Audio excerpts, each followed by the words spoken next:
Қадір түнінде періштелердің түсетіні рас па? Қадір сөзінің бір мағынасы сығылысу. Осыған байланысты зерттеуші ғалымдар қадір сөзі тарылу мағынасында білдіреді деген жорамалдар жасаған. Өйткені бұл түні жер бетіне періштелер толып кетеді.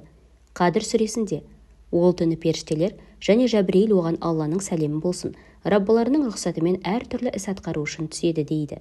Сол түнгі көктен түсетін періштелердің саны жердегі майда тастардан да көп болады. Пенденің әрбір жасаған дұғасына әмин деп тұрады.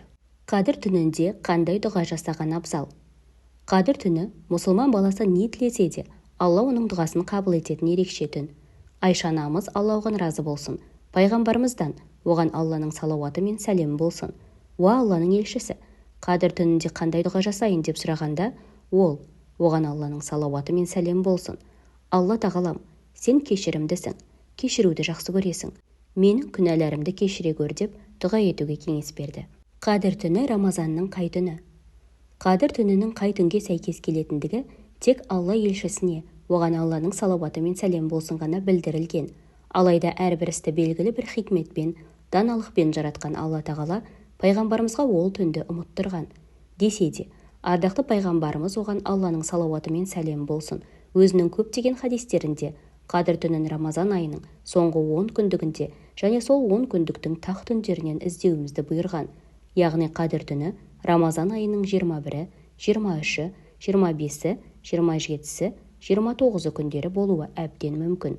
Тақ түндерге байланысты сахаба Абдулла ибн Умардан, Алла оған разы болсын, бірнеше жолмен жеткен сахих хадисінде пайғамбарымыз оған Алланың салауаты мен сәлем болсын, Қадір түнін Рамазанның 27-ші түні іздеңдер деген. Осы сынды хадистерге сүйенген көптеген ғалымдар, әсіресе Орта Азия мұсылман жұрты осы түнді Қадір түні болуы әбден мүмкін деген болжам жасаған. Алайда, Қадір түнінің нақты қай түн екендігін тек бір Аллаға ғана аян. Пайғамбарымыз оған Алланың салауаты мен сәлем болсын, Рамазанның соңғы 10 күндігінде құлшылыққа ерекше беріліп, ихтикафқа кіретін еді деген. Ихтикаф құлшылық мақсатымен мешітте оқшаулану. Айша анамыздың Алла оған разы болсын сөздерін ескерсек, Рамазан айының соңғы 10 күнінде, әсіресе тақ түндерінде құлшылыққа ерекше ден қойған жөн. Сонда соңғы 10 күндіктің ішіндегі тақ түндерінің біріне сәйкес келу ықтималдығы жоғары болады. Қадір түнін қалай өткізген дұрыс? Қадір түні 1000 айдан да қадірлі ерекше түн. Яғни 83 жыл, 4 айды бәлкім одан да көп уақытты құрайтын қасиетті түн. Ардақты пайғамбарымыз оған Алланың салауаты мен сәлемі болсын. Кім-де-кім Аллаға иман келтіріп, сауабын Алладан үміт ете отырып, Қадір түнін құлшылықпен өткізетін болса, оның өткен барлық күнәлары кешіріледі деген. Ал қасиетті Құранның Духан сүресінің 3-ші аятында бұл түннің берекеге толы түн екендігі баяндалады. Ислам ғалымдары осы аят пен хадистерге сүйене отырып, кімде-кімнің құлшылығы, дұға тілегі 1000 айдан да қадірлі Қадір түніне сол сәтке сәйкес келетін болса, 1000 ай құлшылық жасағандай, бәлкім одан да көп сауапқа кенеледі деп тұжырымдама жасаған. Демек, бұл түні көбірек құлшылық жасауға, Алладан біліп және білмей істеген күнәларымыз үшін тәубе етіп кешірім сұрауға, көбірек Құран оқуға, пайғамбарымызға салауаттар айтып, күн батқаннан таң атқанға дейін уақытымызды құлшылықпен өткізуге ден қоюымыз қажет. Қадір түні дұғасы қабыл болмайтын адамдар бола ма? Бір риуаятта пайғамбарымыз оған Алланың салауаты мен сәлем болсын, Қадір түнінің жақсылығына құлшылық еткен барлық адам бөленеді. Бірақ мына 4 түрлі адам Қадір түнінің жақсылығынан құр қалады дейді.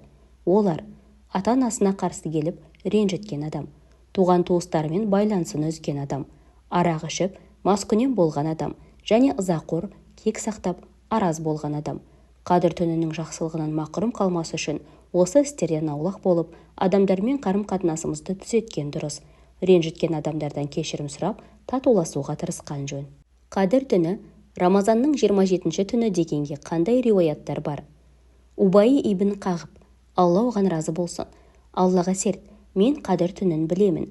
Ол пайғамбарымыз Алланың оған салауаты мен сәлем болсын, бізге күтуге бұйырған 27-ші түн деген. Қадір түнінде қандай құлшылық абзал? Қадір түні намаз оқып, Құран тілеуат етіп, әсіресе көп дұға ету абзал. Пітір садақасын кімдер беруге міндетті? Ханафи мәзһабы бойынша Рамазан айында мұсылман адамның өзі және отбасындағы әр адам үшін пітір садақа беруі уәжіп. Оны өзінің қажеттілігін қоспағанда мал мүлкі, дүниесі, күміс нисабына 595 грамм жеткен адам береді. Тұрмысы нашар, яғни артық мал-мүлкі нисап мөлшеріне жетпеген кісі пітір садақа беруге міндетті емес. Сауап үшін беріп жатса, өз еркі. Алайда садақаны өзінен жағдайы төмен адамға бергені дұрыс. Әйелі және үлкен балаларының жағдайлары жетіп тұрса, олар пітір садақаны өздері береді. Ал олар үшін де пітір садақа берген адам әлбетте сауапқа кенеледі. Құрсақтағы баланың атынан пітір садақасы беріле ме? Ана құрсағындағы туылмаған бала үшін пітір садақасын беру міндеттелмейді. Алайда беріп жатса, оқасы жоқ. Пітір садақаны қай уақытқа дейін беру қажет? Фикх ғалымдары пітір садақасын айт күні таң атқан соң айт намазын оқымай тұрып беру ұнамды амал дейді. Алайда пітір садақаны Рамазан айы кіргеннен бастап ораза айт намазына дейін беруге болады.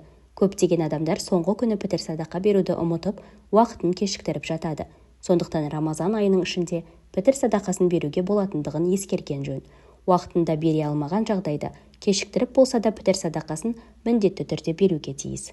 Пітір садақаның сыры не?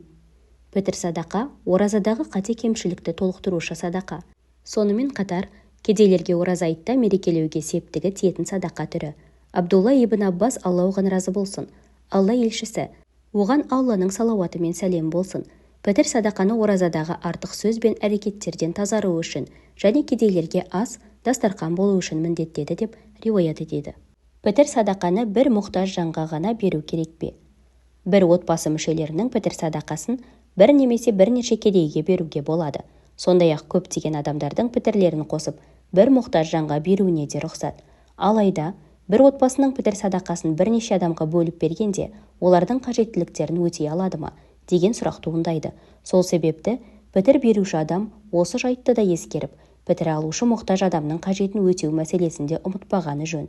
Демек, берілген пітір аз болса, онда бір мұқтажға берілген абзал. Сонымен қатар пітір садақасы ең әуелі өзі тұрып жатқан жердегі жергілікті мұқтаж жандарға беріледі.